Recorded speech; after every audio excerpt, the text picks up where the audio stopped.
네. 오늘은 요한복음 17번째 시간, 율법에 대한 완벽한 재해석이라는 제목으로 예수님 이야기 또 해볼 텐데, 요한복음은 진짜 위대한 복음서인 것 같아요. 오늘 다시 봐도.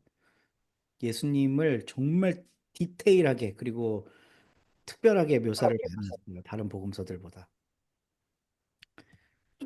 지난주에 우리가 형제들이 예수님을 믿지 못했던 이유 이야기 나눴었고, 이제 형제들이 우리 그러면 예루살렘 가갖고 형의 좀 그 멋진 모습 좀 보여줘 이랬더니 예수님이 니네는 나를 모르는구나 하고 이번 명절엔 니들끼리 가라 이러잖아요. 그리고 예수의 때가 언제 이루어지는지 요한복음의 저자는 이미 알고 있죠.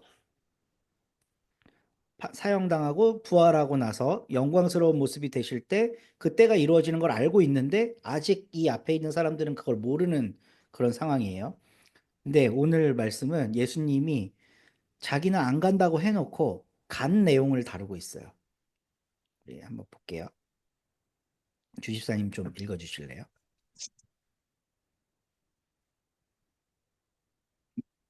예수에 대한 평가. 그러나 예수의 형제들이 명절을 지키러 올라간 뒤에 예수께서도 아무도 모르게 올라가셨다.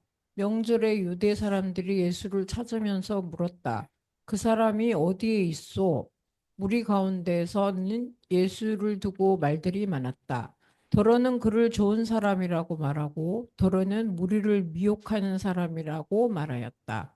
그러나 유대 사람들이 무서워서 예수에 대하여 드러내놓고 말하는 사람은 아무도 없었다. 네. 예수의 형제들이 형의 말을 잘 듣고 자기들끼리만 명절을 지키러 올라가잖아요. 근데 예수님이 몰래 따라가는 거예요. 이 장면을 한번 생각해 보면 너무 웃겨요. 혼자 몰래 따라가고 있는 거예요. 근데 근데 네, 목사님, 네. 사람들이 왜 무서워했어요? 유대 사람들이 무서워한 게 아니라 유대 사람을 무서워한 거죠. 예수님께서. 네. 그러니까 보세요. 그러니까 유대 사람 지금 이건 유대 사람들이 하는 말이 그러니까 아니라 예수에 대해 좀 호감이 있는 사람들이 유대 사람이 무섭다는 거예요. 무슨 말인지 네, 알겠어요. 네. 그러니까 그러니까 주체가 유대 사람들이 아니고 상대방 유대 사람들이 네, 네. 무섭다는 이 얘기. 무섭다고. 그러니까 예수님도 몰래 가셨는데 그러니까 이게 사실은 저는 이 요한복음은 역사성이 없다고 생각합니다. 이거는 창작된 이야기라고 생각해요. 물론 그 사실을 반영한 거죠. 가령 홍길동전 같은 거 보면 홍길동이 탐관오리들을 혼내잖아요. 근데 홍길동전은 완전 창작 소설이란 말이에요. 근데 탐관오리들 때문에 서민들이 힘든 상황이 반영됐죠. 그런 면에서 역사성이 있죠. 그러니까 홍길동전이라고 하는 소설이 역사 이야기를 그대로 쓰고 있는 건 아니지만 픽션이지만 거기에는 역사성이 반영돼 있어요. 요한복음도 딱 그런 관점으로 보면 돼요. 이거가 실제로 일어난 일이냐 아니냐가 아니라 그때 당시에 유대 분위기가 반영된 거는 틀림이 없어요. 그러니까 보면 예수님이 아무도 모르게 혼자 갔는데 요한이 이걸 어떻게 알아?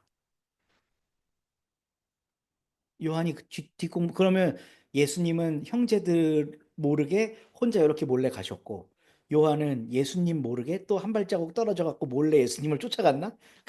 말이야. 그러니까 그리 맞죠. 그래야. 아니면 언젠가 예수님이 얘기했던가. 얘들아 내가 옛날에 동생들 올라가라 그래 놓고 내가 몰래 간 적 있어. 근데 그럴 시간이 어딨어 예수님이 지금. 그리고 이런 이야기는 공간복음에 안 나와요. 마가가 예수님의 일대기에 대해서 제자들과 그 바울한테 듣고 정리를 해놨을 거 아니에요. 이건 어떻게 보면 되게 중요한 일이거든요.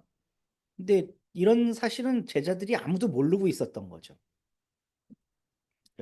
어쨌든 요한복음에 그런 게 되게 재밌는 게 많습니다.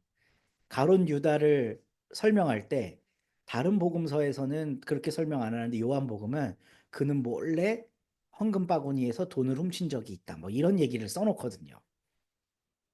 그 언제 봤어 요한이 그걸?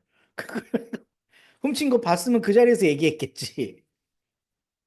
그러니까 요한복음은 사실상 제일 후대에 기록된 복음서고 이런 구체적인 내용들에 대해 역사성이 담보가 안 됩니다.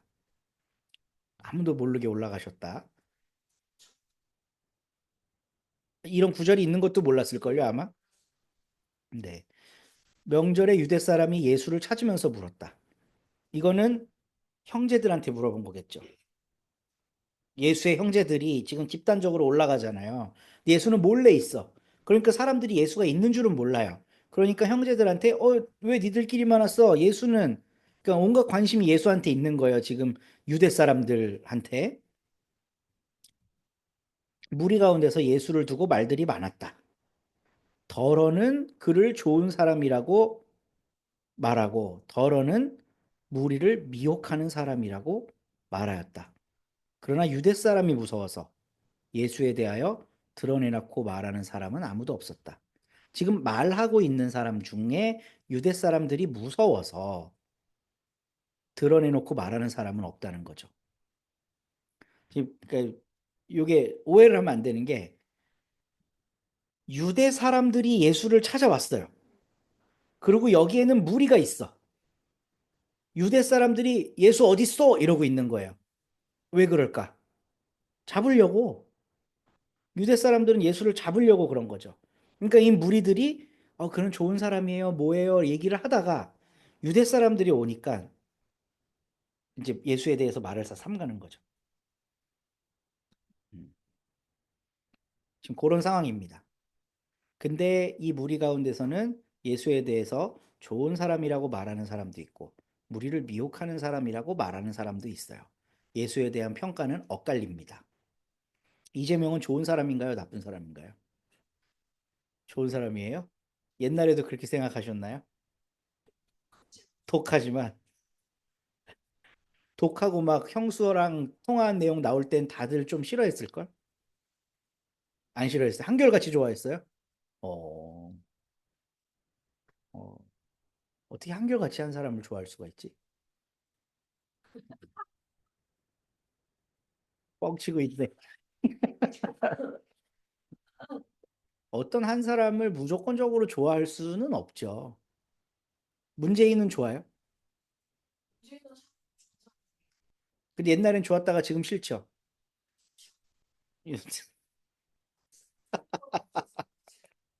아이고, 이거 녹음을, 아, 했나? 했네. 그러니까 예수라고 하는 한 인물도 역사의 인물이라고 치면 평가는 갈릴 수밖에 없죠. 설령 민중 중에라도 할지라도. 가난한, 만약에 이제 가난한 그 사람들이 민주당이 자기의 이익을 대변해주는 당이잖아요. 근데 왜 갈릴까? 그 박구용 교수라는 사람 참 훌륭하더라고요. 박구용 교수, 전남대 철학과 교수인데, 네, 철학과 교수인데, 가난한 사람은 민주당을 지지해야 된다고 규정하는 것 자체가 문제라는 거예요. 많이 배웠어요. 그 매불쇼에서 나와서 하는 얘기를 듣고.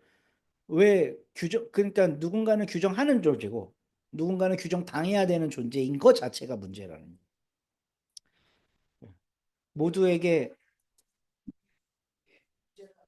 왜 힘없고 연약한 사람들이 자기들을 배려해주는 민주당을 왜 안 찍어? 이 바보 같은 놈들, 무지랑이들 이런단 말이에요.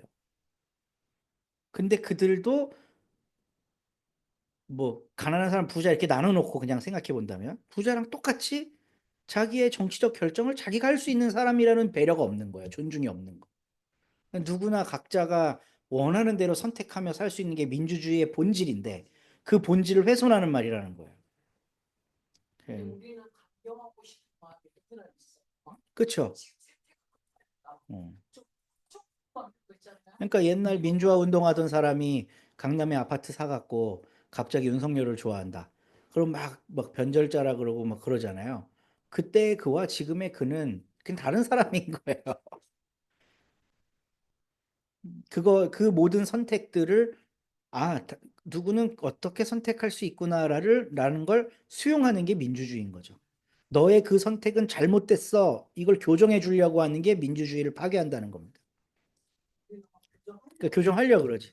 목사들이 그게 제일 많죠. 저를 포함해서 자꾸 설득하려고 하니까.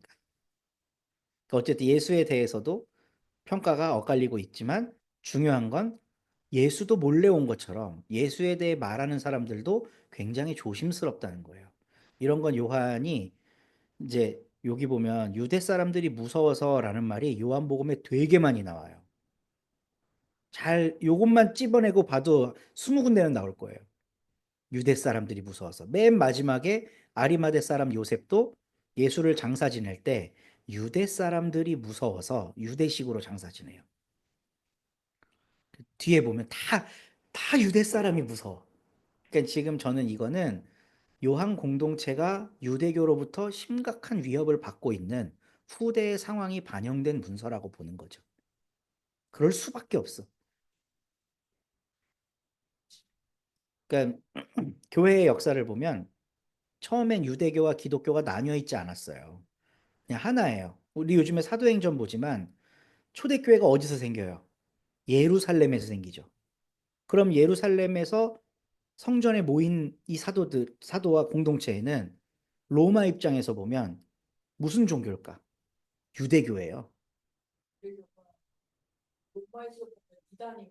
아니, 이단도 아니죠. 그냥 유대교인데 좀 새로운 움직임을 보이는 유대교 이상 이하도 아니죠. 유대교 내부에서 보면 다 우리 식구들이야. 할례 받고 그 유대교 성전에서 예배드리는 사람들이 교회 공동체로 모인 거예요. 뭐야? 저거 새로운 종파인가? 뭐 예장 통합 합동인가? 요 정도 수준으로 처음 초대 교회 공동체를 이해한 거죠. 근데 이게 완벽하게 갈리게 되는 순간이 나오는데 AD 70년에 로마가 예루살렘을 멸망시켜 버려요. 이제 예루살렘에서 자꾸 반란이 일어나니까 로마에서 그냥 유대는 지도에서 지워버리자 결정을 하고 장군을 파견해 갖고 아예 예루살렘 성전을 싹 무너뜨려 버리고 유대교를 멸절시켜 버린단 말이에요. 그러니까 이제 디아스포라로 흩어져 있던 유대인들이 엄청나게 슬펐겠죠.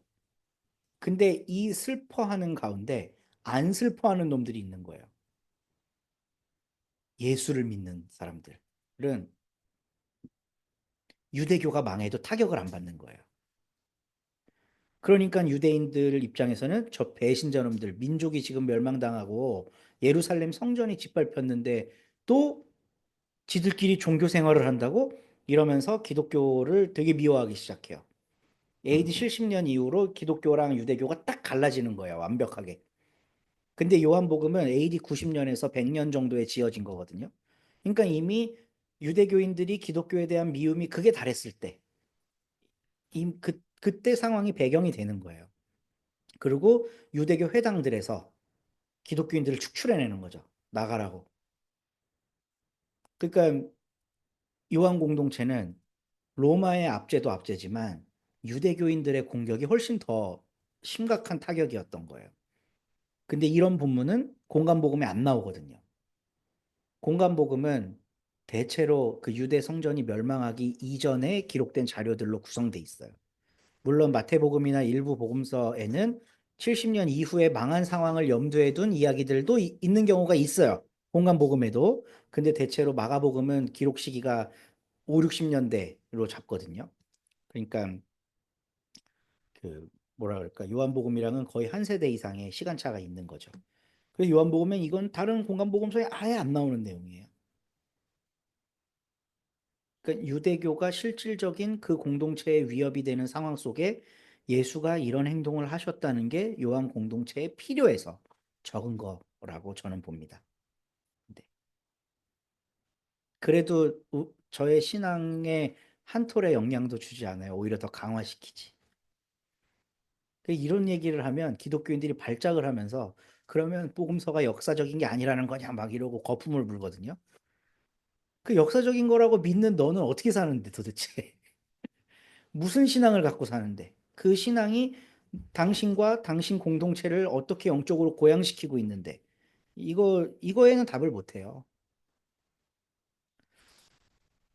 어쨌든 예수에 대한 다양한 평가가 있었고 유대교가 심각한 위협이었다. 우리 신집사님 힘들지만 좀 읽어주세요. 기침 안 하고 읽을지어다. 명절이 중간에 접어들었을 즈음에 예수께서 성전에 올라가서 가르치셨다. 유대 사람들이 놀라서 말하였다. 이 사람은 배우지도 않았는데 어떻게 저런 학식을 갖추었을까? 예수께서 그들에게 대답하셨다. 나의 가르침은 내 것이 아니라 나를 보내신 분의 것이다.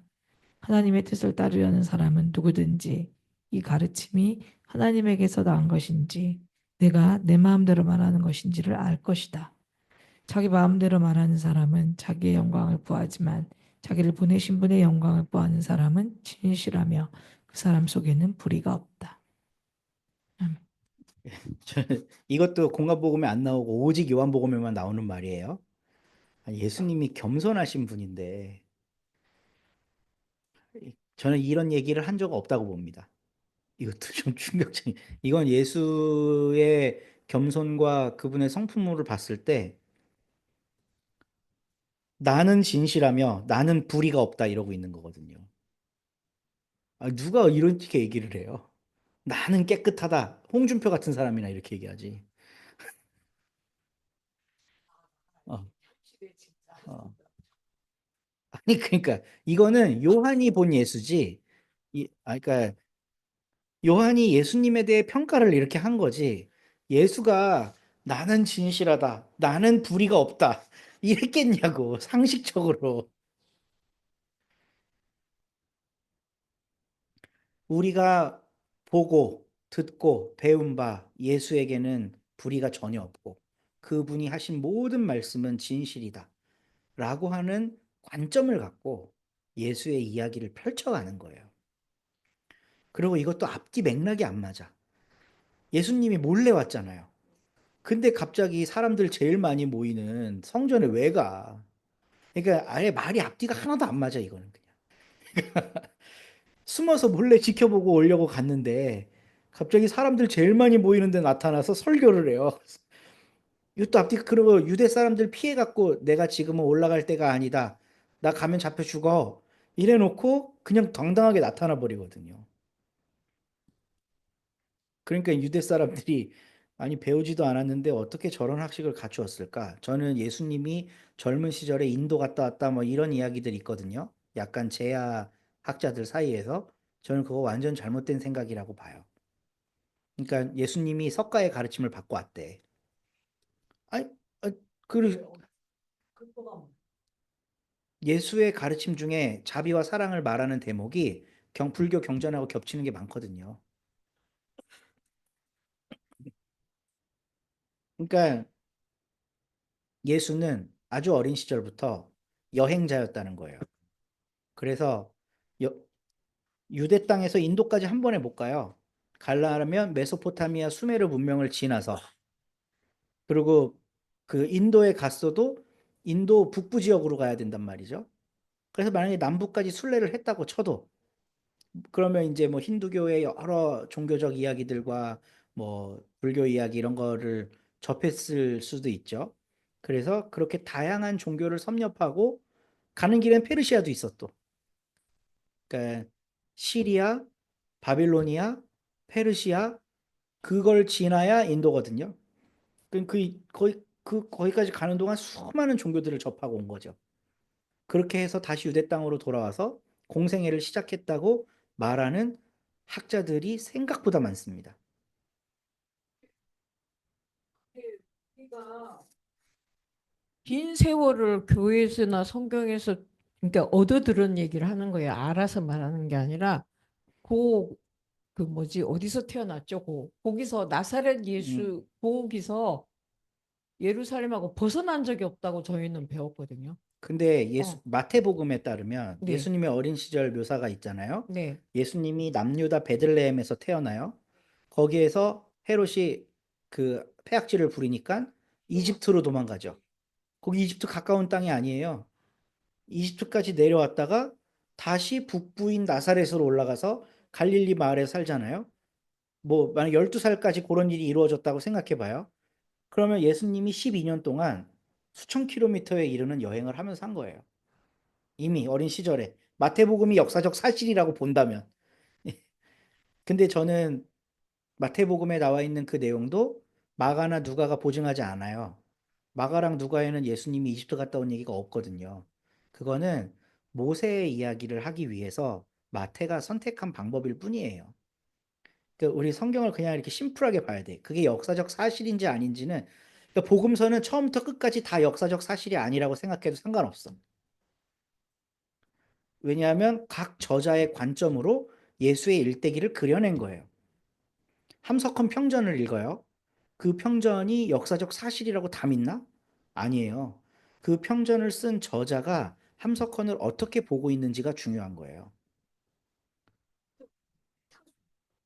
팩- 우리는 그러니까 지금 뭐 예수님이 몰래 갔는데 대중 앞에 나서 나타나 설교를 하고 이거는 정말 앞뒤가 전혀 안 맞잖아요. 네. 그러니까 어떤 거는 그냥 이거를 비유일 뿐이고 반영일 뿐이다 하면은 그냥 그걸로 툭 치고 지나가는데 우리가 알기로는 우리가 배운 거를 그대로 말씀드리자면 팩트가 이렇게 딱딱 있어요.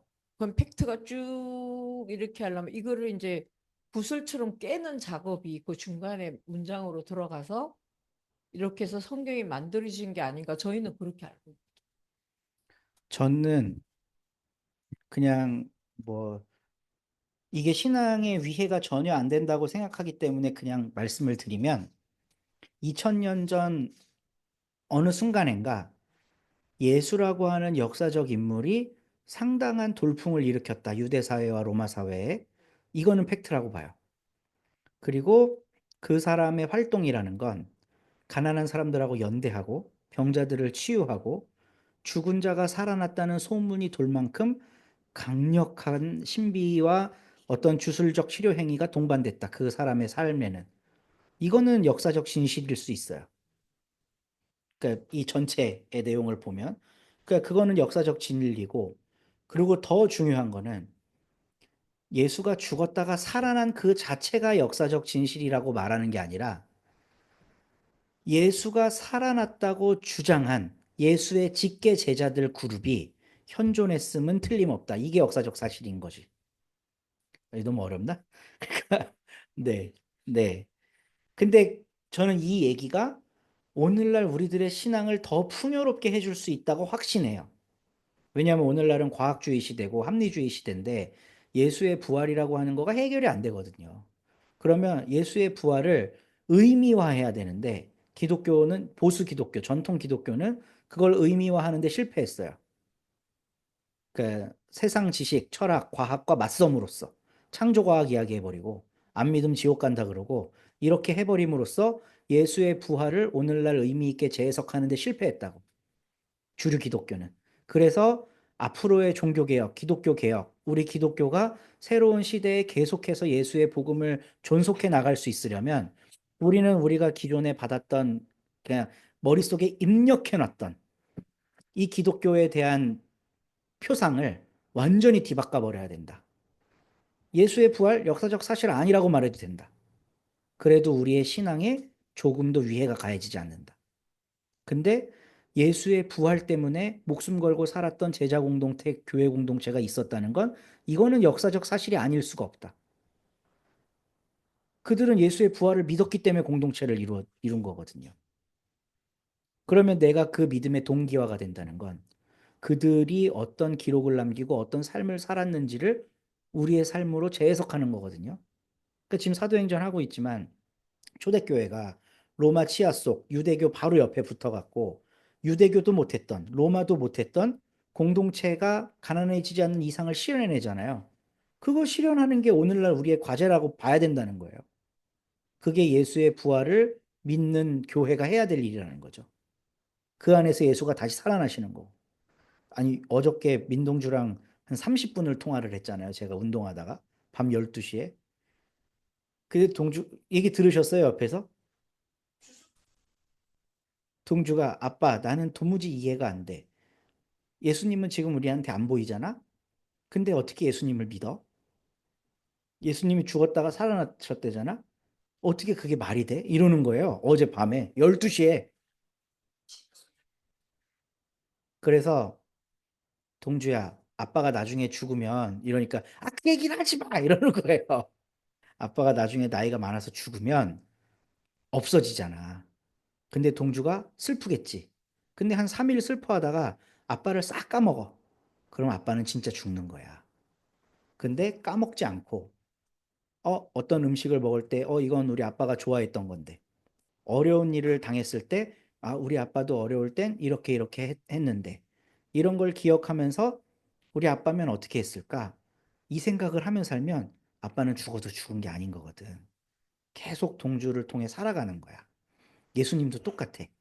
예수님은 죽고 지금 우리 곁에 안 계시지만 예수님이 어떻게 했을까를 생각하며 사는 게 예수님을 믿는 사람인 거야. 이해가 돼? 좀 어렵지만 모르겠는 것도 아니야. 이러더라고.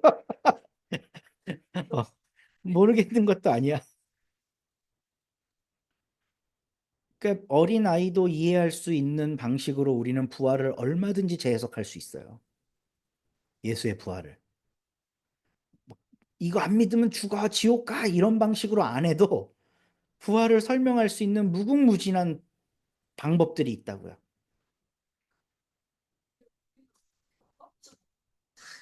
이게 한국사의 분위기가 그거가 생명이고 그거 없으면 죽는다 이렇게 배우거든요.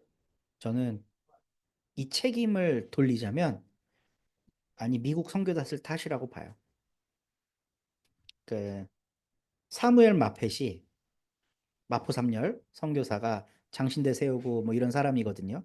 평양신학교 세운 사람.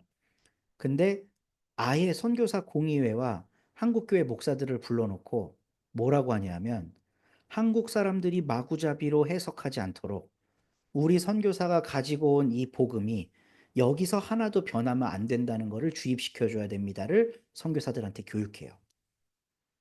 1800년대 후반에. 그러니까 한국은, 왜냐하면 선교사들도 아는 거예요. 한국 사람들이 영리한 사람들이라는 걸. 왜냐하면 유학을 했기 때문에 경전을 읽고 해석하는 거는 도 같은 민족이거든요. 우리나라 지식인들이. 그래서 뭐 주자가 맞냐, 누가 양명하기 맞냐, 뭐가 맞냐 이러면서 맹자 공자의 경전을 갖고 수천 년을 해석해 온 민족이란 말이에요. 그리고 뭐 사림, 뭐 동인, 서인, 남인 뭐 이러면서 각자 해석하는 방식이 달라서 이걸 그 당팍 경쟁까지 할 정도로, 그러니까 저는 그거를 부정적으로만 보지 않아요. 당파 싸움이라고 하는 게 우리 한국 사회의 경전을 풍요롭게 해석하는 중요한 방식도 돼요. 물론 이제 여기에 경제와 정치가 끼어들기 시작하면 네 편 내 편 나누는 그, 파멸로 치닫지만, 사실 종교적 관점, 철학적 관점에서 봤을 때는 하나의 유일한 세력이 해석을 독점하는 것보다 여러 개의 당파가 똑같은 경전을 다양하게 해석하는 게 그 경전을 더 오래 존속시키거든요. 어, 긍정적이죠. 그러니까 선교사들이 봤을 때 한국 사람들은 경전에 대한 태도가 굉장히 유연해요. 그- 근데 복음을 그렇게 해석해버리면 감당이 안 되잖아요. 그래서 아예 이거 말고는 안 되게 못을 박아버린 거예요. 어, 그런 측면이 커요. 그래서 김교신 같은 사람은 선교사들의 그런 행태를 굉장히 비판하거든요. 당신들이 하는 행동은 성서의 가르침이 아니다. 그거는 교회의 가르침이다. 교회의 가르침은 틀릴 수 있다. 성서의 가르침은 틀리지 않는다. 우리는 서양 교회의 가르침을 안 따른다. 그래서 무교회주의예요. 우리는 오직 성서의 가르침만 따를 거다. 이게 무교회주의인 거거든요. 너무 너무 멋있는 거지 이게. 어, 석각자라는 게 음, 음. 그래서 성서 조선이란 잡지를 만들고 오직 성서와 조선 이걸 붙들어야지. 우리가 왜 서양 방식으로 해석된 성서와 서양의 교회를 붙들고 살아야 되냐 이거예요. 어? 난 놈이지. 그렇게 말한 게 30대야. 진짜 불과. 아니, 30대도 아니야. 28살. 28살에. 흑청에 그런 걸 다 섭렵하고 뛰어넘은 거잖아. 그쵸. 아니, 일단은 김교 씨는 부잣집에서 태어났어요. 함경도 부잣집에서. 그래서 어릴 때부터 한학을 공부하고 뭐 이렇게 부족함 없이 살았던 사람이에요. 근데 교회를 갔는데 교회에서 장로 되려고 서로 싸우는 거야. 그때 1900년대 초반에. 그러니까 아우 이런 빌어먹을 종교 하고 떠나거든요. 떠나고 일본에 가갖고 우찌무라 간조한테 무교회라는 걸 듣는데 야 일본인이지만 배울 게 많다. 근데 우찌무라가 말한 게 서양 기독교가 아니라 일본 기독교. 아예 기독교라는 말도 빼도 좋다. 일본과 성서. 아니면 성서라는 말도 너무 넓다. 일본과 예수. 이거를 이제 우찌무라가 강조하거든요. JJ 운동이라고 지저스 재팬 이 두 가지만 우린 붙잡으면 된다. 그러니까 김교신이 만약에 사대주의자였다면 그래 지저스 재팬 이렇게 나갔을 거예요. 근데 김교신은 난 사람이었기 때문에 너가 지저스 재팬이라고 스승이 그럼 나는 김치 냄새 나는 기독교. 아예 이런 명명을 해버려요. 아니, 김치 냄새. 그러니까 저는 오히려 그 김치 냄새라는 말을 통해 우찌무라를 뛰어넘었다고 봐요. 우찌무라는 재팬이라고 하는 민족주의에 갇혀 있어. 근데 김치 냄새는 문화적인 거지 민족적인 게 아니에요.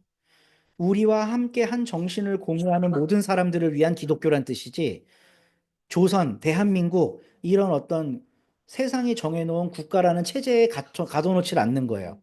그래서 저는 김교신이 한 수 더 나갔다고 봐요. 우찌무라보다. 난 사람이죠. 함석헌도 마찬가지고.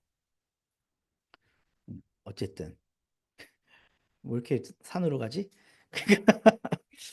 어, 그러니까 고지고대로 텍스트에 나와 있는 대로 안 믿으면 불경한 거다 이런 두려움을 전혀 느끼시지 않아도 된다고요. 어. 아니 평생 저는 신앙 말고 딴 걸 공부한 적이 없잖아요. 신앙만 공부하고 교회 안에서만 살았던 목사가 그래도 된다면 그래도 되는 거예요. 어, 어, 뭐 왜냐하면 제가 이런 마음을 가졌다고 해서 교회를 떠난다거나 예수를 안 믿는다거나 이런 게 전혀 아니거든요. 오히려 이 해석이 나를 예수께로 더 가까이 이끌고 가는 거예요. 그래서 한국교회 성도들이 그 맛을 감치 느꼈으면 좋겠는 거죠. 나랑 똑같은 감정을 느낄 수도 있고 조금 다른 감정을 느낄 수도 있어요. 다른 깨달음을 얻을 수도 있고 그거는 하나님이 그분한테 주신 거예요. 그래서 그런 다양한 깨달음과 다양한 해석들이 우리 안에서 같이 공존해야 된다는 거죠. 어쨌든 말이 안 되는 논리예요. 읽것만 보면. 이거를 읽고 정상적으로 이건 다 역사적인 사실이야 라고 말하는 것 자체가 정신분열이야 이미. 이거 어떻게 그거를 그러니까 이거는 요한이라고 하는 한 저자의 철저하게 계산된 자기 이야기예요. 그 인도 얘기하다가 얘기 나왔는데 저는 왜 인도서를 지지하지 않느냐 하면 그러려면 경제적 여유가 있어야 돼요. 김교신이나 함석헌은 아버지가 한의사여갖고 동네에서 아주 제일 잘 나가는 집안 사람이고 김교신도 마찬가지예요. 김교신은 어머니가 한학에 능통할 만큼 그러니까 그 이제 함석헌하고 김교신하고 차이가 뭐냐면 김교신은 12살에 결혼하고 함석헌은 17에 결혼을 해요. 이제 한참 막 그 중등학교 같은 데 다니고 함석헌은 평양 고등 보통학교 다닐 때 결혼을 하거든요. 근데 함석헌 부인인 황득순 여사는 죽을 때까지 한글을 몰라요. 왜냐하면 결혼할 때쯤은 이미 나라가 다 망했을 때고 그냥 돈 있고 좀 똑똑한 사람들은 보통학교 다니고 일본 유학 가고 남자들은 이런 시대고 여자들은 이때부터는 공부도 뭐도 안 하고 그냥 집안일만 하면 되는 거거든요. 아들만 생산하면 되는 걸로 딱 바뀌어요. 시스템 민며느리 제도 정착하고 근데 김교신과 함석헌의 차이는 그 부모님의 차이인데 김교신 그러니까 그 부모님 세대 때는 그래도 조선 후기 시대 때라 뭐 좀 잘 사는 집 여성분들은 공부도 하고 그랬다는 거예요. 근데 김교신의 엄마는 자기 며느리를 붙잡아 놓고 교육을 시켜요. 앞으로 남자들만 대접받고 여자들은 완전 괄시받는 세상이 펼쳐진다. 우리 일제에 넘어가 갖고. 근데 네가 네 이름 석자도 쓸 줄 모르면 남편은 반드시 바깥으로 돌게 돼 있다. 일본 가고 뭐 이렇게 또 신여성들을 무수하게 만나는데 너도 배워라 해서 시어머니가 며느리를 교육을 해요. 근데 함석헌 선생님 부인은 그런 시어머니를 못 만난 거지. 그래갖고 함석헌 선생님 여자친구가 그렇게 많은 거예요. 그러니까 그러니까 그거를 무슨 뭐라지 길을 열어주는 거야. 합리화할 수 있도록. 아니죠. 아예 면죄부를 주는 게 아니라 함 선생님 잘못됐죠. 함석헌 선생님이 무교회주의 그 모임에서 떠난 중요한 이유가 성적 비행이었어요. 사람 안 해서 교회 안 익은 박기근 한두 개가 아니라니까요. 그리고 젊은 시절 한 40대, 50대 사진 보면 되게 잘생겼어요. 어, 그래서 네이처 사셨다. 40대 이전까지의 일탈 행위가 한 번도 안 나와요. 근데 40대부터 감옥에 갇히거든요. 그 42살인가 감옥에 갇히는데 그리고 여러 번 그다음부터 한 6차례 감옥에 가는데 감옥에 갈 때마다 옥바라지 하는 여성들이 생겨요. 네. 그러면서 그 편지로 서로 주고받는 거예요. 아, 그런 편지가 지금도 다 남아 있어야 되는데 없어. 그게 없어. 그러니까 왜 어떻게 됐냐면 그 8.15 해방 이후에 함 선생님이 용천에 사셨는데 평안도 용천에 살고 계셨는데 이제 소련이 다스리기 시작하니까 군인들이 정치를 하잖아요. 그래서 함석헌 선생님이 그 지역에 뭐 문교부 부장 같은 역할을 한단 말이에요. 지식인이었으니까. 근데 이게 소련이 하는 짓도 마음에 안 들고 김일성이 하는 짓도 마음에 안 드니까 저항을 좀 했을 거 아니에요. 그래서 감옥에 가요. 북한에서. 감옥에 갔을 때 어떤 여성분이 부인이 아닌 다른 여성분이 헌신적으로 옥바라지를 해요. 이때 그 주고받은 편지가 엄청 많았대요. 그 중에 일부가 남은 게 있긴 해. 근데 이제 47년도에 함 선생님이 아, 도저히 이 땅에는 못 살겠다 해서 먼저 혼자 남한으로 내려와요. 그 소식을 듣고 이 여성분도 남한으로 내려온단 말이에요. 옥바라지 여성도 아싸 이제 부인하고 떨어져 있으니까 내가 함석헌을 차지해야지 하고 아니야. 곽범 선생님 한참 후배지. 함 선생님 60대에 만난 사람이고 이건 지금 40대에 얘기하는 거예요. 근데 이 여성분은 한 번에 못 내려오고 뭐 중국에 들렸다가 뭐 이렇게 오느라고 좀 시간이 걸렸어요. 근데 내려왔는데 남한에서 시중을 들고 있는 여성이 또 있는 거야. 어, 이때부터 이게 막 그 고삐 풀린 망아지처럼 이게 시작됐다고 하더라고요. 근데 제가 그, 요 얘기를 드리는 이유는 함석헌이 그렇게 할 수 있었던 거는 든든한 뒷배들이 있는 거예요. 집안이 빵빵해. 김교신도 마찬가지예요. 그 암흑한 시기에 경성에 아니 뭐야 동경에 가갖고 그 일본 사람들도 가기 힘든 사범대학교에서 공부를 하니까 지금으로 치면 하버드 가갖고 공부한 거랑 똑같은 거예요. 근데 예수가 나사렛이 20가구가 안 돼요. 그 예수가 살던 동네가 많이 쳐주면 15가구.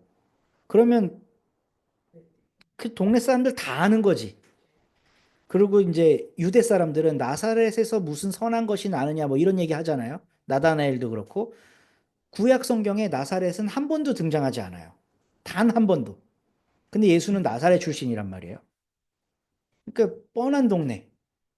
그냥 우리나라로 치면 다리골 밑에 뭐 몇 가정 모여 사는 그 조그마한 마을 같은데 살던 분이에요. 무슨 인도 유학을 가?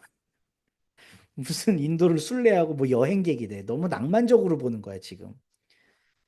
너무 안 맞아요. 그러니까 저는 그렇게 생각하는 분들이 예수의 가르침이 위대하기 때문에 불교랑 어떻게 한번 연결해보고 싶은 마음은 이해를 하지만 현실적으로 예수라고 하는 존재가 팔레스타인 그 갈릴리 마을 나사렛 출신이라면 그런 건 상상도 할 수 없는 시절이었어요.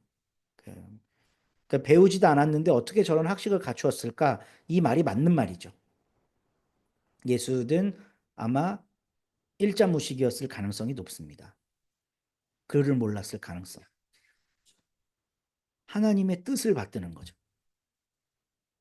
그러니까 인간을 사랑하고 인간에 대해 관찰하고 로마 황제는 지가 신이라고 하는데 소문으로 다 아니까 신이 다스린대 우리는 이러는데 로마 놈들이 하는 짓을 보면 내 아버지 내 어머니 거 빼앗아가고 내 동네 내 친구들 괴롭히거든. 저게 신이면 난 저딴 신 안 믿는다. 그러면 우리 유대교의 신은 어떤 신이었을까? 이런 깊은 사색과 고민은 글을 몰라도 할 수 있는 거예요. 그래서 촌부 70, 80 동안 평생 농사만 지으며 살았던 할머니, 할아버지의 한마디에 지혜가 담겨 있을 수 있는 거거든요. 그래도 착하게 살아라. 한마디 하고 가시는 거. 이게 엄청난 지혜인 거거든요. 7, 80년 살아봤더니 그냥 착하게 사는 게 더 진리야. 그러니까 예수가 히브리어, 헬라어를 유창하게 못하고 그 동네는 아람어를 썼거든요. 아람 말만 할 줄 아는 학자가 아니었을지라도 그냥 말로만 하는 사람이었을지라도 지혜가 생기는 데는 아무런 지장이 없을 수 있다는 겁니다. 관찰을 잘하면. 그 성경에 보면 막 예수님이 토론하는 게 나오잖아요. 네, 그 율법 학자들하고 네. 그게 여러 번 나오잖아요. 어릴 때 하죠. 아니 어릴 아, 때도 나중에도 하고 하죠. 나중에도 가르치잖아 사람들을 모아놓고. 근데 네. 어떻게 그게 가능하죠? 학식이 전혀 없다며. 만약 진짜 이제 뒤에 그 내용이 나오는데요. 한번 볼게요. 그러니까 어쨌든 예수는 뛰어난 언변으로 사람들 앞에 얘기할 수 있는 재능은 분명히 있었을 거예요. 그 동학 때도 녹두장군, 전봉준 이런 사람들 관료 출신이 아니거든요. 그러니까 그것 때문에 동학이 탁 일어나면서 그 녹두꽃 드라마 보신 분 계신가요? 녹두꽃 한번 보시면 그 조정석 나오는 건데 진짜 재밌어요. 동학에 대해 이해가 팍 돼요. 동학이 망한 여러 가지 요인들이 있지만 그 중에 제일 중요했던 거는 동학에 동참한 구성원들 중에 양반이 있고 쌍놈들이 있었던 거예요. 근데 제일 높은 사람은 쌍놈이야. 뭐 전봉준이 아니라 일단 그 최시영이나 이런 사람들이 고귀한 출신들이 아니거든요. 그러니까 그 뭐야 중간 계층에 있는 양반 그룹이 이 천한 것들하고 같이 못하겠다고 할 수 있죠. 그래서 내부적인 분열이 생겨요. 그 녹두꽃에서 그런 게 나와요. 어쨌든 그 예수 그러니까 예수가 학식을 갖추지 않았어도 이때 당시에 민중들이 사는 삶에 관심이 엄청 많으셨다면 그들의 이익을 대변하는 이야기는 할 수 있었을 거예요.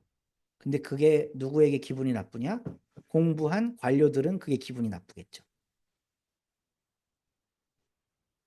학회 같은 걸 하려면 최소한 석사학위 이상을 갖고 있어야 되거든요. 학회를 하려면. 근데 그 어떤 학회에서 학위가 없어도 자기 이름으로 연구한 단행본이 2권이면 학회 회원으로 받아주는 학회가 있어요. 한 권은 안 돼. 2권이어야 돼. 한 권만 내는 건 쉽다는 거야. 근데 2권을 낸다는 건 그 사람은 거기에 헌신하는 사람이라는 거죠. 그러니까 학위가 없어도 자기 연구 분야에 2권 이상의 책을 낸 사람은 학회 회원으로 받아주는 데도 있어요. 그런 건 혁명적인 거죠. 우리 학문계에서. 그런 학회 활동을 하던 사람이 다른 학회 가면 다른 학회에서는 당신 어디서 공부했어요? 학교는 어디예요? 지도 교수가 누구예요? 논문 연구 주제는 뭐예요? 이런 대화에 못 끼죠. 근데 못 낀다고 그 사람이 지식이 없냐? 그건 아니에요. 네. 그래서 예수는 내가 가말리엘 문화에서 뭐 배우고 바울처럼 이렇게 유치하게 얘기를 안 해. 바울은 나는 바리새인 중에 바리새인이요. 가말리아 문화의 수석 졸업생이요. 막 이렇게 자기 어필을 하잖아요. 근데 예수는 나는 하나님이 직통으로 가르쳐 줘. 이러고 있어요. 너 도대체 누구 밑에서 어떤 경전 배웠냐? 모세 오경이 전공이냐? 예언서가 전공이냐? 이사야파냐? 예레미야파냐? 이러고 있는데 사람들이 나는 하나님이 직접 줘. 동학도 마찬가지예요. 직접 받아서 얘기한 거라고 말하거든요. 여기 책이 있는데 동경대전. 이거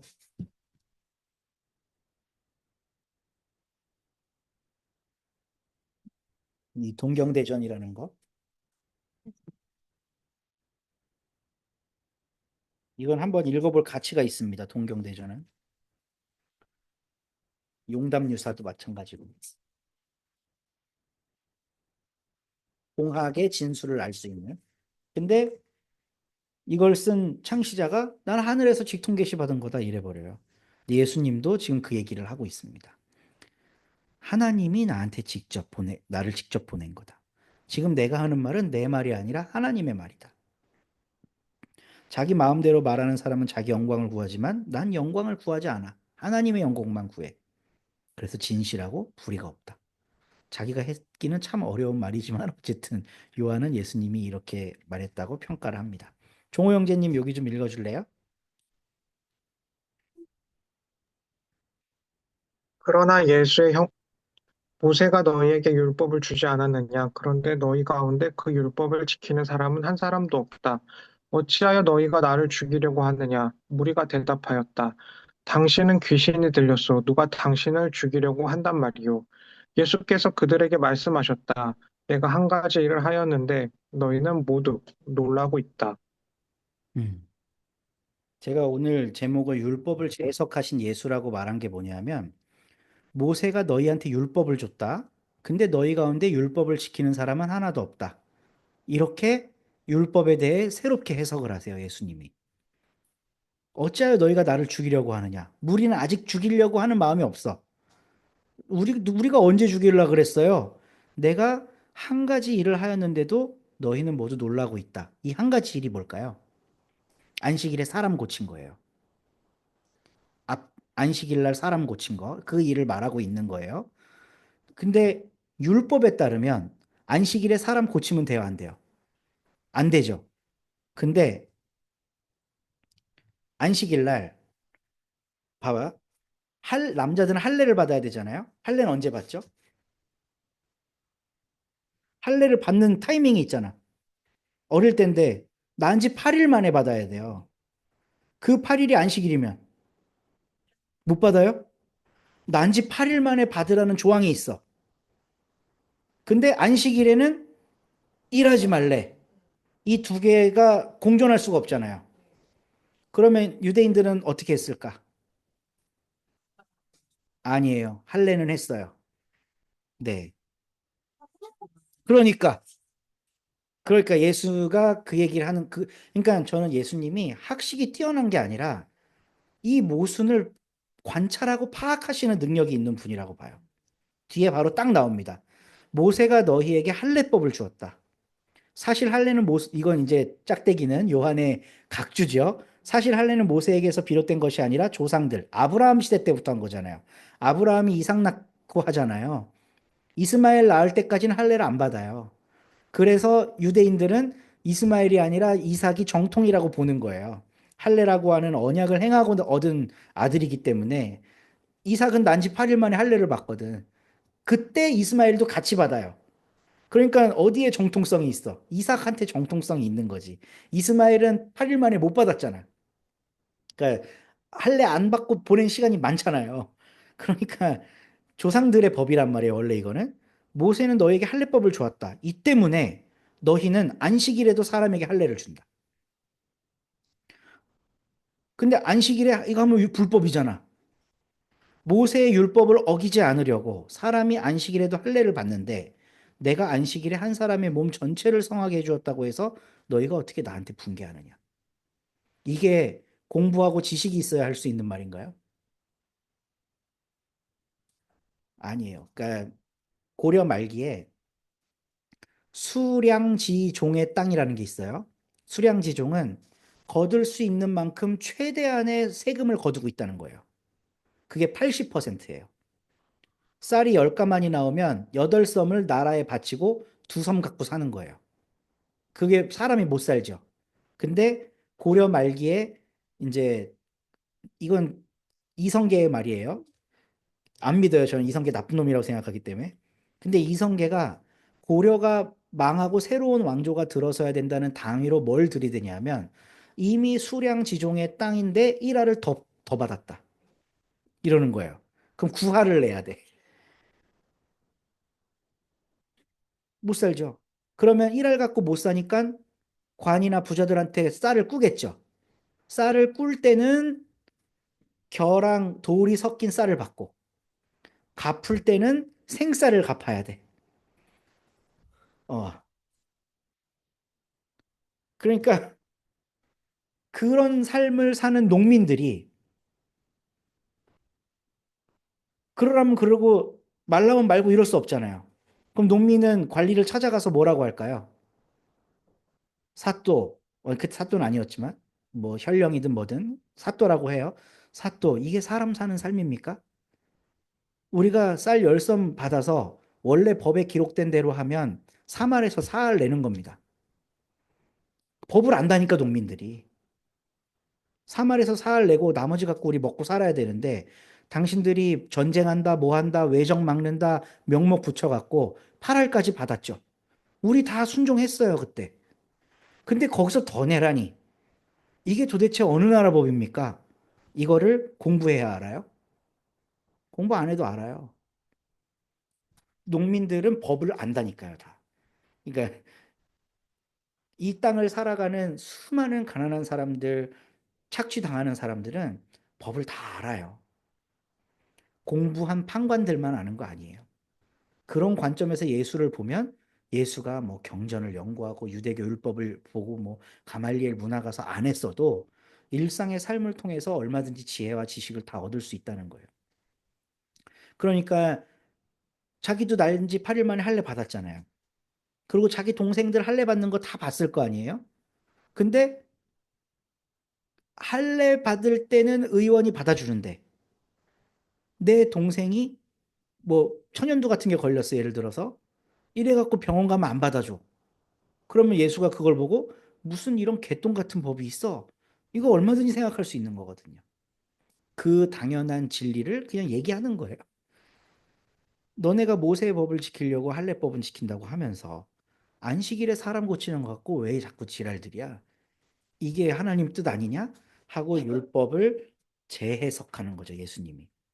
그러니까 겉모양으로 심판하지 말고 공정한 심판을 내려라. 그러니까 저는 이런 대목들이 삶의 신앙을 살아가는 예수가 율법을 완벽하게 재해석해낸 거라고 봐요. 그러니까 이거는 공부 많이 한다고 하는 건 아닌 것 같습니다. 오히려 공부를 많이 하면 아, 그래도 모세오경에 이런 말도 있는데 하게 돼요. 우리 같은 신학 공부한 사람들은 늘 그런 존재들이에요. 근데 삶 속에서 율법의 폐해를 마주했던 사람은 완전히 그걸 뛰어넘어 버릴 수 있는 거죠. 전 예수는 그런 분이었다고 봅니다. 그런 분인 예수를 요한이 또 본 거고, 그래서 생각해 볼 문제 보면, 이제 오늘 우리의 상황을 좀 얘기해 봐야 되는데, 교회는 오랜 시간 세례라고 하는 행위를 구원의 표징으로 여겼어요. 개신교는 좀 덜한데, 가톨릭은 이게 죽느냐 사느냐의 문제예요. 그래서 한 번 세례 받은 사람은 가톨릭 명부에서 지워지지 않아요. 교회 안 다녀도 돼. 안 다녀도 지워지지 않아. 그래서 유연해 보이는 거예요. 개신교는 세례 받았다고 해도 구원이 담보될까 안 될까 불안하니까 매주 교회 나오라 그러는 거야. 이게 진짜예요, 근데. 가톨릭은 교리적으로 세례를 받으면 구원받은 백성이기 때문에 교회를 안 나오면 냉담 신자로 분류해요. 그렇지만 신자라는 호칭을 빼버리지 않아요. 근데 교회는 6개월, 1년 안 나오잖아요. 그럼 교족부에서 빼버려요. 특히 한국 교회는 교회에 정기적으로 매주 나오는 게 이제 기준이야, 표징이야. 가톨릭은 세례 자체가 표징이고. 그러니까 이런 것들이 우리 교회 문화 안에 있는데 이걸 우리는 어떻게 해석해야 될까? 이걸 예수님이 율법을 재해석하신 걸로 한번 다시 보면 좋겠다. 매주 진짜 예배해야 되나? 자유로운 시간을 가지면 안 되나? 한 달에 4번만 하고 한 번은 가족들과 좋은 시간을 보내도록 교회가 좀 이렇게 성도들을 가정으로 흩으면 그게 그렇게 큰 죄악일까? 이런 생각해 봅니다. 그리고 예수의 율법에 대한 태도를 오늘 우리는 어떻게 이걸 받아들일 건가? 예수는 그 율법의 모순을 지적하셨죠. 안식일 날 난지 8일 된 애는 니네가 할례 주잖아. 근데 아픈 사람은 왜 안 고쳐줘?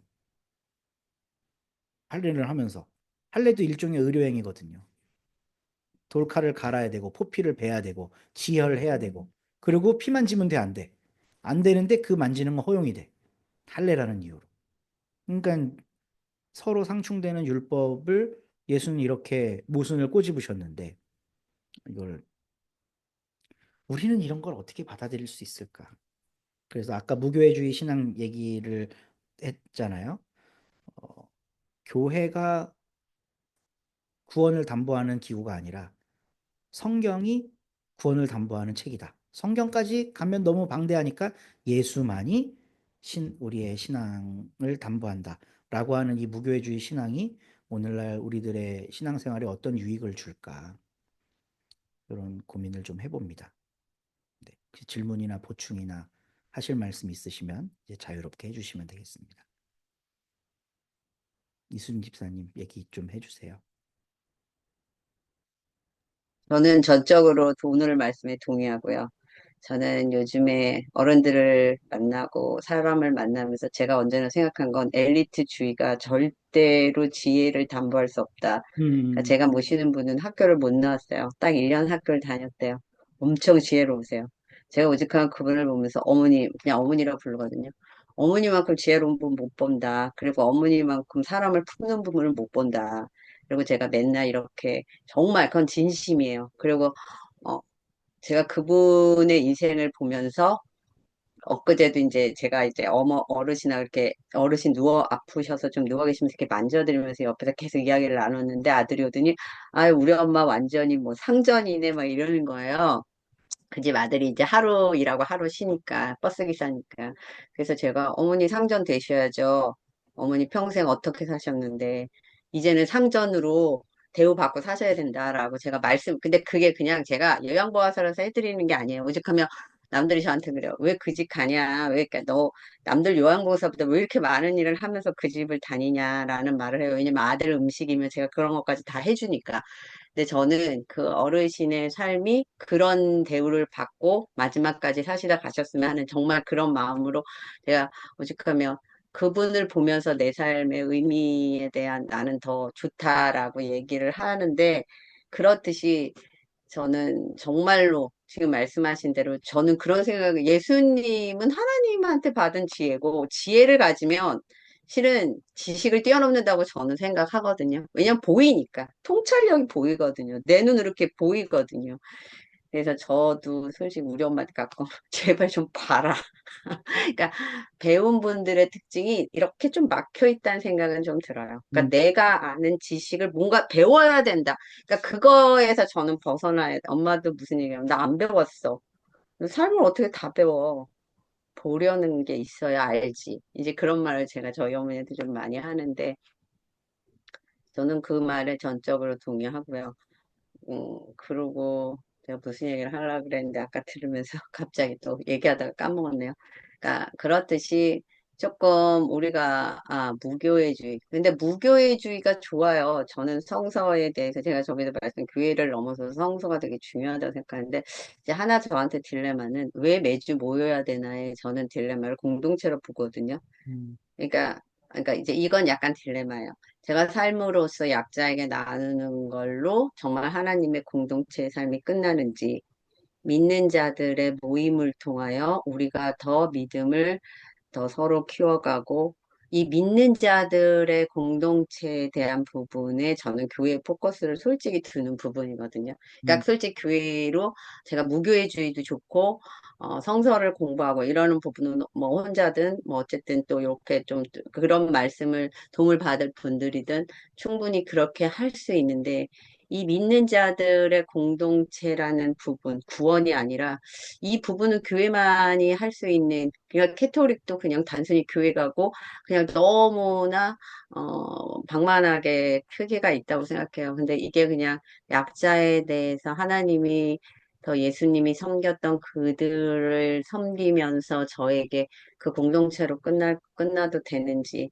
저는 근데 이제 약간 확장적으로 믿는 자들의 공동체가 교회고 그들에게 함께 돕고 함께 섬기고 그들의 선한 의지들이 더 예수님의 나라와 하나님의 나라를 전파하는데 전 쓰여져야 된다라는 개념으로 교회를 보고 그래서 우리는 매주 교회에 나와야 되는 거, 그러니까 교회의 공동체로 보이고 서로의 안부를, 그러니까 그냥 싹이 되는 거죠. 그러니까 세상은 솔직히 서로 안부를 묻고 서로 아픔을 나누고 이런 공동체로서는 솔직히 되게 많이 힘들다고 저는 생각이 들어요. 그래서 교회 공동체부터 그런 연습들을 해나가고 그런 연습들이 우리에게 삶이 되면 제 주변 사람들에게도 그런 모습들로 접근을 할 거고 그들의 삶을 나누고 그들의 아픔을 다가가고 손잡아주고 그러니까 그러한 가장 예행 연습을 할 수 있고 또 그것에 최적화 우리가 탑재화되는 곳이 저는 교회여야 하지 않을까. 그러니까 저에게 교회는 실은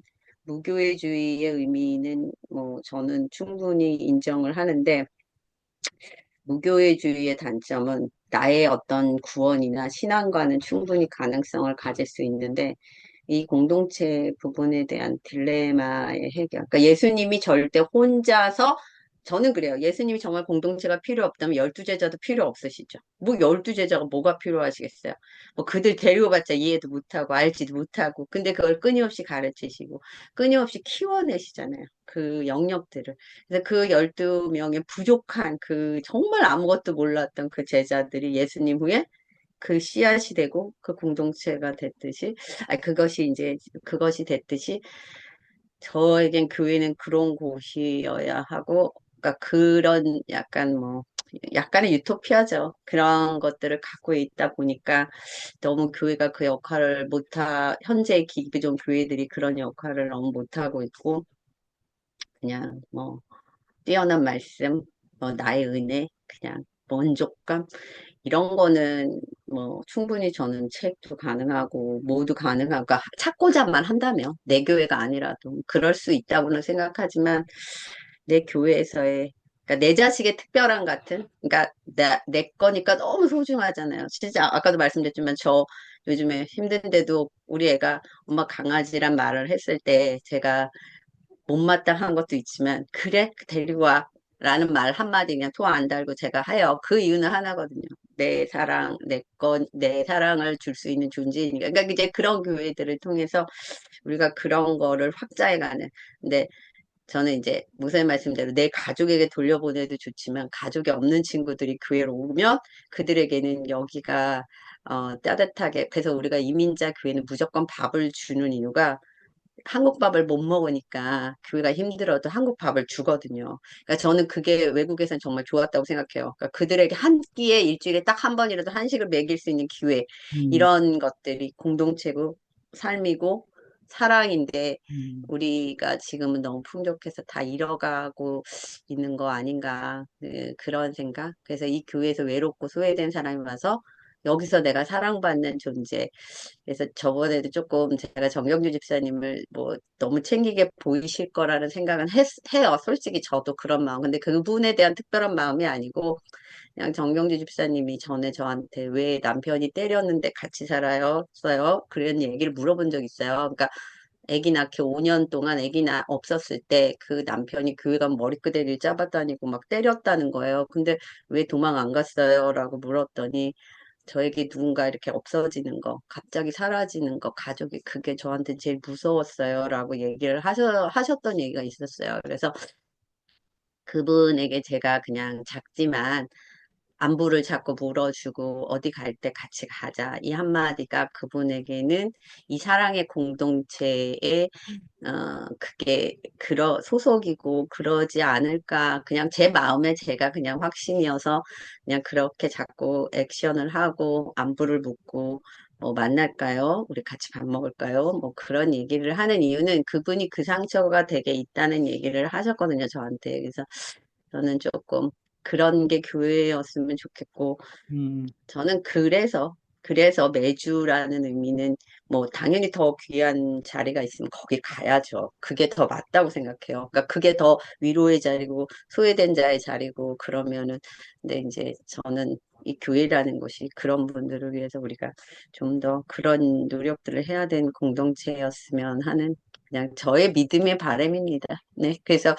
그래서 매주 우리 교회는 모여야 되는 거고 그러니까 얼굴을 보고 서로 안부도 묻고 잊지 않게 가고 그렇다는 생각을 아까도 들으면서 그리고 네, 배움이라는 것에 너무 우리가 집착하지 않았으면 저는 좋겠다. 그러니까 배워서 뭔가를 아는 거. 그러니까 이재명을 싫어하는 것도 저게 나보다 못 배워서잖아요. 저는 그렇게 생각해요. 조국이 만약에 나왔으면 훨씬 이렇게 반발하진 않죠. 조국의 조건이나 조국의 모든 것들이. 근데 이재명은 나보다 못난 집안에 태어났고 못 배웠는데 저걸 내가 섬겨? 대통령? 아, 싫어.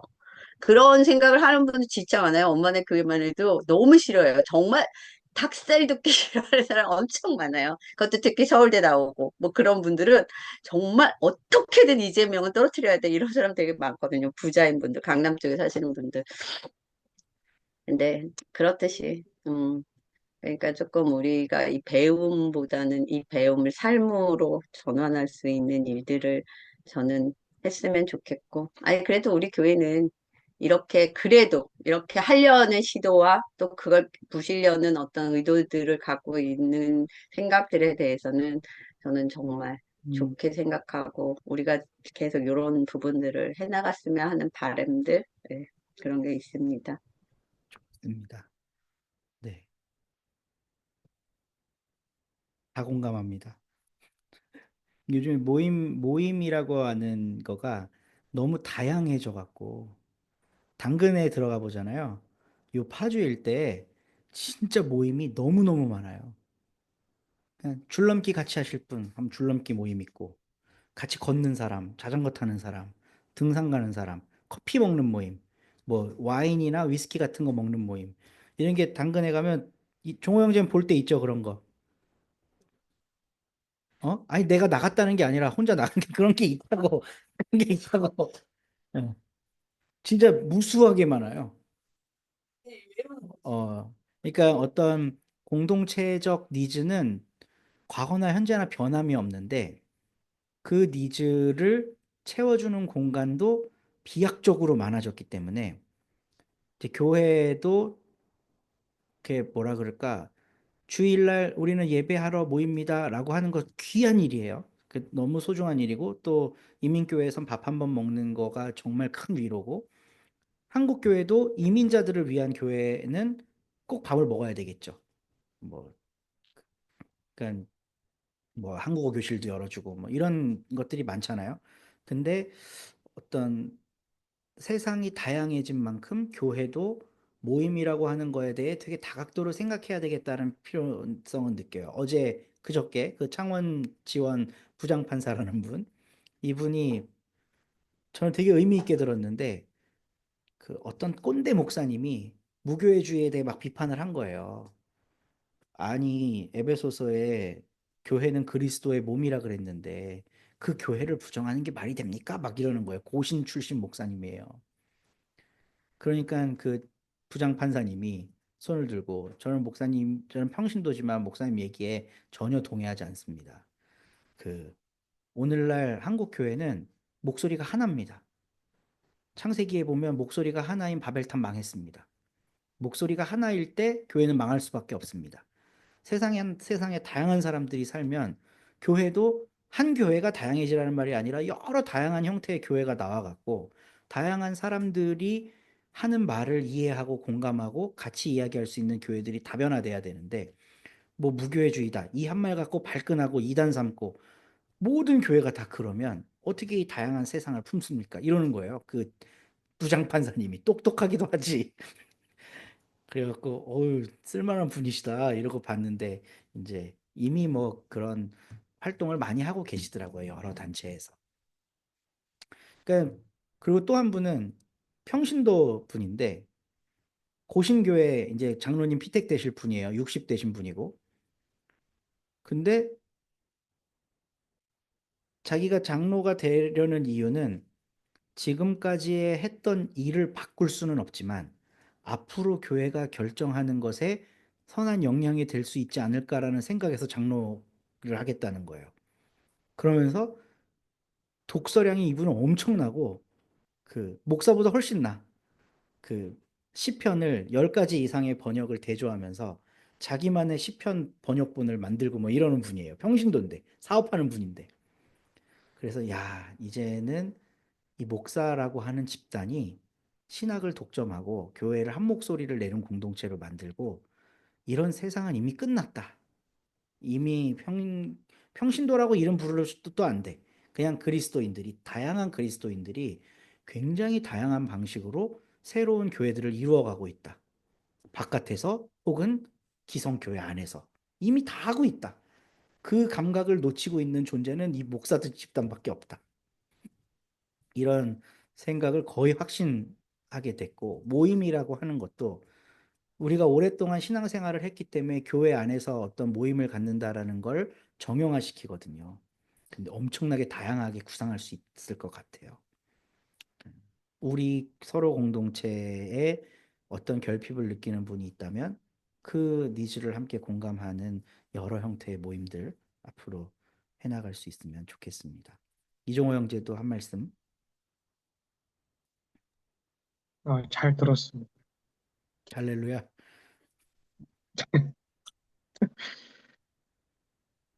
내일 최재형 목사님 만나기로 했어요.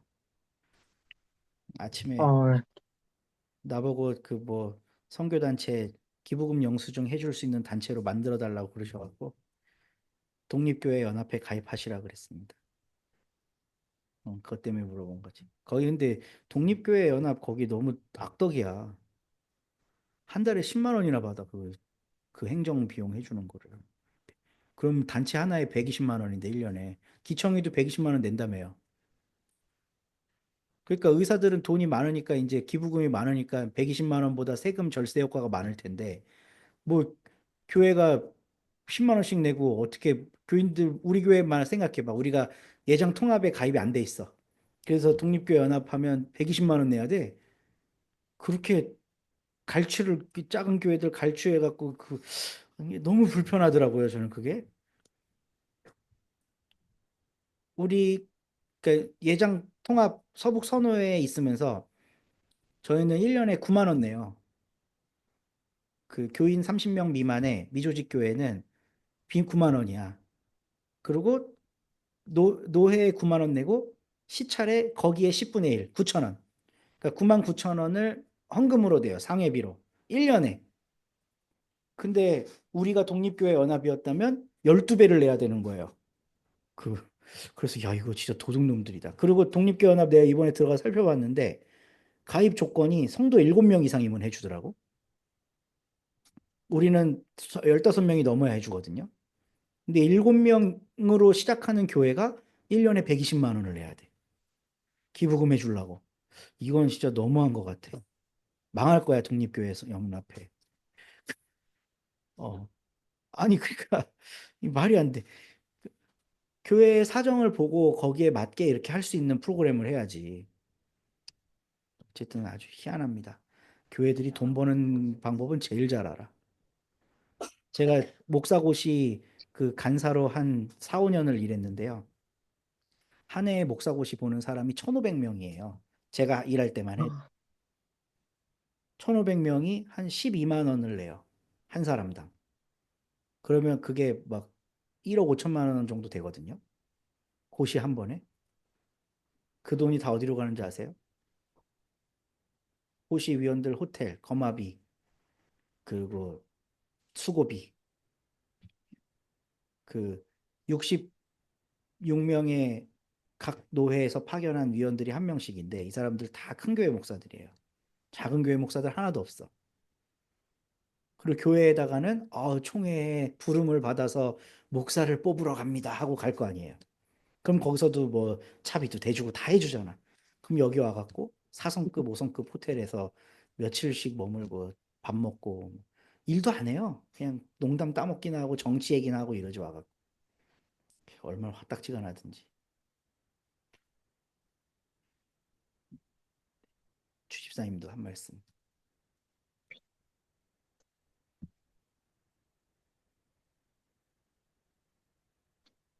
아, 아니 저희가 아니라 저는 음, 그러니까 어떤 세포의 비교를 하자면 아주 조그만 존재여서 그 기독 교회 기존의 그 기독 세력을 갖고 있는 교회에서 이게 주입식으로 하잖아요. 음, 목사님은 한 분이고 성도는 뭐 몇만 명도 될 수 있고 몇백 명도 될 수 있고 그러면 이렇게 하나를 딱 던져요.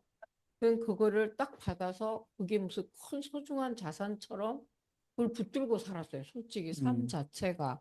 근데 요즘 성경을 배우고 이거 성경 공부를 하면서 느낀 거는 아, 내가 너무 무지몽매한 삶을 살았구나. 무슨 말이냐면 너무 위타적이에요. 의존적이고. 음, 내 스스로가 성경을 판단하거나 예수님에 대해서 이렇게 사고하거나 그런 기도를 한 자세가 1도 없었던 거예요, 저에게.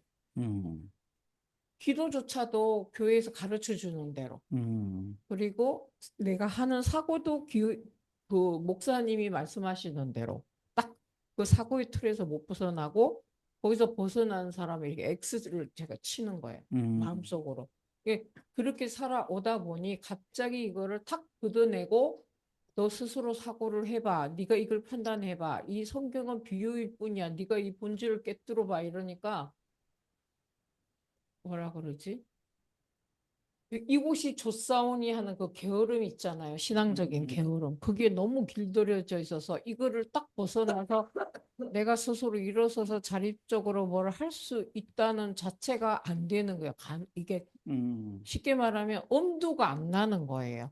음, 그래서 이렇게 벽으로 딱 몰아붙일 때까지 저는 제가 이렇게 완전히 코너에 몰릴 때까지는 안 움직이는 사람이에요. 되게 게으른 사람이에요. 어떤 거 관념적인 거는. 그래서 지금 완전 코너에 몰려가지고 이제 될 대로 되라 모르겠다. 그러면 나는 다시 살아야 되네. 여지껏 산 거는 다 허사네. 이렇게 하고 있다가 그거를 넘고 나니까 내 스스로 아무것도 안 했는데도 굉장히 마음이 시원해요. 그 음, 이유는 모르겠어요. 마음이 시원하고 내가 그렇게 아득바득 생명을 걸고 내 딴에는 그걸 신앙이라고 너무 내 거라고 심하게 아끼고 붙들고 있던 거를 손을 놓기고 무섭잖아요. 그것만 믿고 살았는데 근데 처음에는 무섭고 이 손을 놓기가 굉장히 두려운데 지금은 뭔가 내 가거나 내 신앙이 다 부서지고 정리가 되고 막 허물어진 담처럼 누추함이 다 벗겨내지고 내가 아무것도 안 남았는데도 음. 엄청 마음이 시원하고 편안한 이유를 저는 모르겠어요. 근데 쌓아진 거는 솔직히 아무것도 없어요. 쌓을 필요는 없습니다. 아니, 그러니까 그냥, 제가 네. 판단력이나 성경을 보는 시야가 바뀌어서 성경을 판단하거나 재단할 수 있는 눈도 갖지를 못했다고, 꾸준히. 그러니까 뭐라 그럴까? 이게 오랜 시간 동안 기성 종교 전통 안에서 길들여져 온 게 있기 때문에 자꾸 내가 뭔가를 해야 된다고 생각하거든요. 그러니까 뭐라고? 성경을 주체적으로 읽으라고? 나는 어떻게 하지? 이거 할 줄 모르는데 어떻게 성경을 주체적으로 읽지? 이게 아닌 거예요. 그렇게 하라고 짐을 지우는 게 아니라 저는 기독교의 회개가 되게 위대하다고 생각하는 게 가던 길을 멈추고 뒤를 돌면 그 이전 것은 더 이상 생각하지 않아도 되거든요. 그러니까 왜 내가 그동안 이렇게 살았지 후회하라고 회개하라는 게 아니에요. 방향을 딱 바꾸면 방향을 바꾼 순간 그 다음부터 내가 걸어가는 모든 길을 하나님이 지지해 주는 거예요. 그냥 지울 필요도 없어요. 그냥 이제 하나님 나라 복음이라고 하는 건 사람을 자유롭게 하는 거고 나는 하나님 자녀구나. 내가 어떤 종교적 관습과 전통에 더 이상 얽매이지 않아도 되는구나. 이렇게 그냥 바꾸고 살면 그냥 끝인 거예요. 그리고 그 과정은 또 실수의 반복이죠. 뭐 직장 동료들하고 어떤 갈등이 일어났을 때 순간 내 욕심과 내 이기심이 발현될 수도 있는 거고 또 그렇지 않고 이전에 내가 살아왔던 방식과 정반대로 젊은이들을 지지해주고 응원해주는 또 삶으로 이행할 수도 있는 거고 이건 왔다 갔다 하는 거지만 결국 방향성이 바뀌었다는 건 그걸로 됐다는 거니까 너무 부담감을 갖지 않으셔도 됩니다. 일단은 이제 50대 중반이 넘어가면 시력이 어두워지잖아요. 뭐를 더 공부 막 열심히 하려고 안 하셔도 돼요. 이거 공부해갖고 뭐 하겠어요? 그냥 그 뭐야 그 뭐라 그럴까? 요즘에 신혜원 집사 보면서 이제 나도 몇 년 안 남았구나 느끼는 게 자꾸 이게 잘 못 보더라고 이렇게. 그러면 사실 눈이 잘 안 보이면 그냥 공부 안 해도 됩니다. 김영석 교수 같이 100살 넘도록 그렇게 치열하게 하는 사람은 5천만 명 중에 한 명이면 돼요. 그냥 이미 저는 방향을 바꾸셨다고 보고 아마 약국에서의 생활도 서울 약국 계셨을 때랑 지금이랑 많이 바뀌지 않으셨을까요? 네, 저는 네네. 그러니까 그때 어 충분히 그러니까요. 그렇게 생각해 보시면 이미 복음 안에서 충만한 삶을 일정 부분 살고 계신 거죠. 네. 그럼 그러시면 된 것 같아요. 더 뭐, 무거움과 뭐 이런 부채의식, 종교적으로 뭔가 더 해야 된다는 이런 압박은 더 안 받으셔도 될 것 같아요. 신집사님도.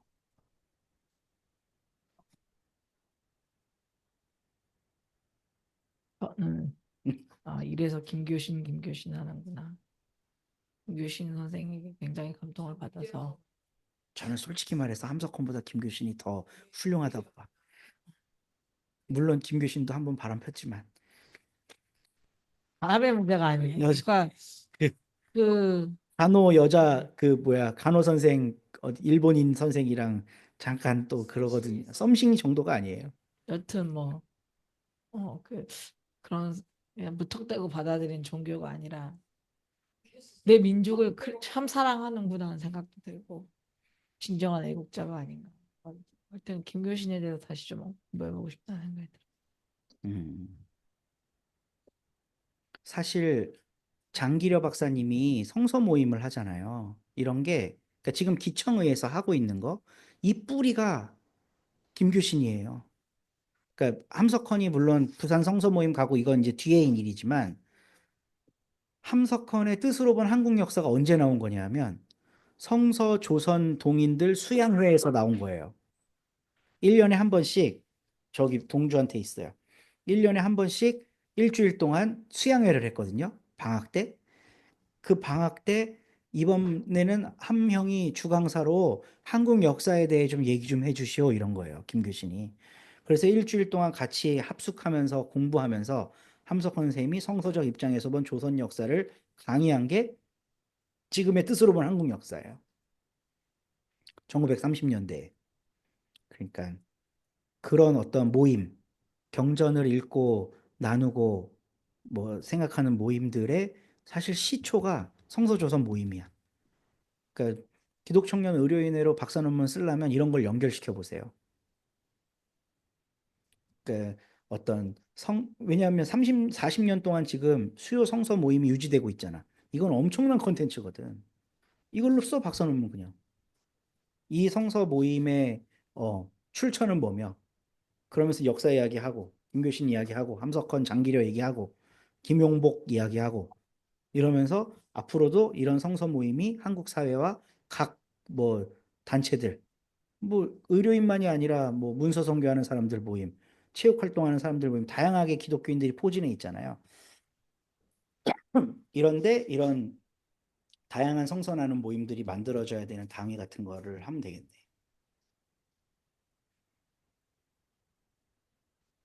논문 지도까지 하는 우리.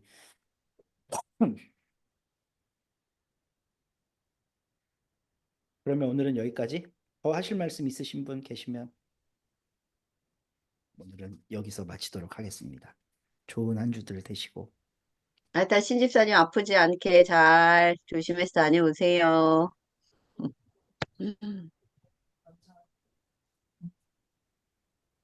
종호 형제도 네.